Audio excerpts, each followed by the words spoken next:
Hi, everybody. My name is Carlos Ferreira. I'm a Principal Product Manager with IBM Watson IoT. I'm really excited to be able to introduce you today to Maximo Asset Monitor. Maximo Asset Monitor allows you to remotely monitor assets of all kinds, whether they're industrial assets, energy assets, or even buildings, whatever those are, so that you can better manage the efficiency of those assets, the uptime of those assets, the production of those assets.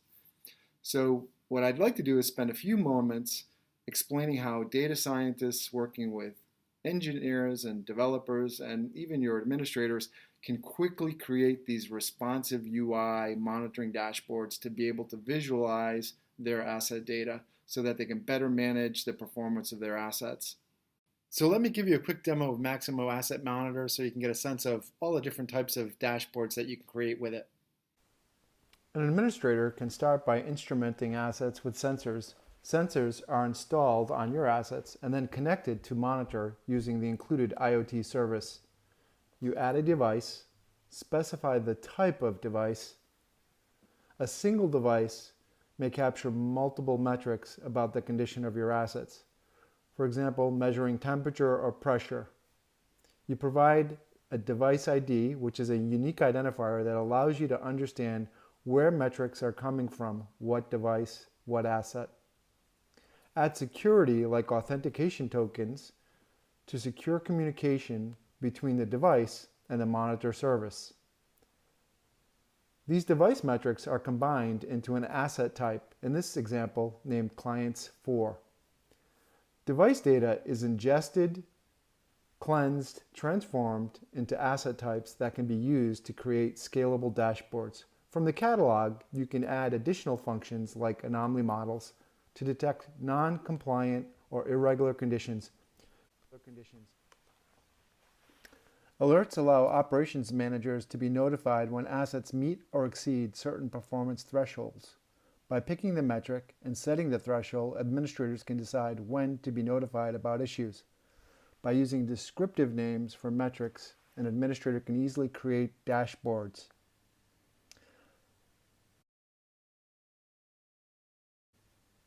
There are two types of dashboards that can be created. One, to summarize data across multiple assets of the same type. The administrator creates a new summary dashboard using a wizard. He chooses how to roll up metrics across all assets of the same type. Assets can aggregate time series sensor data. The administrator chooses which category of assets to roll up and what hierarchy should be used to summarize performance conditions.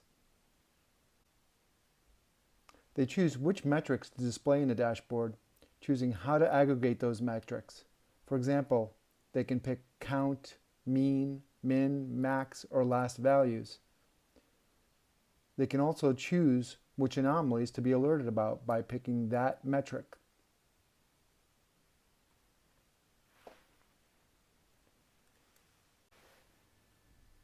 After choosing the metrics he wants to display on his dashboard, Monitor automatically generates the cards that will be rendered to display on the dashboard. In the final step, the administrator can choose and rearrange which cards are located where to allow the operations manager to quickly see a summary of the asset conditions. There are different types of cards provided out of the box with Monitor. These include line charts for displaying time series data, table cards for listing alerts and drilling into alert details, including linking to asset instant dashboards, image cards for visually showing an asset or system process condition. Finally, value cards that can show the actual values of an asset with the metadata, like turbine ID.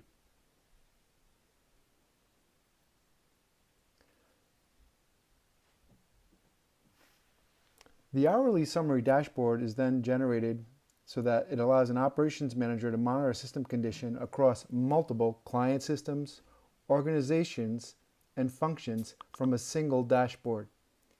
He can see what anomaly models are triggering alerts and require attention in this table card. The dashboard displays current values, historic values over the last 7 days, weeks, months, or year. This helps him better understand the metric trends that led up to a production outage. This insight helps him better understand who should be assigned to perform a root cause analysis. By filtering the data summarized in the dashboard, he can quickly understand which assets and systems are performing well or not.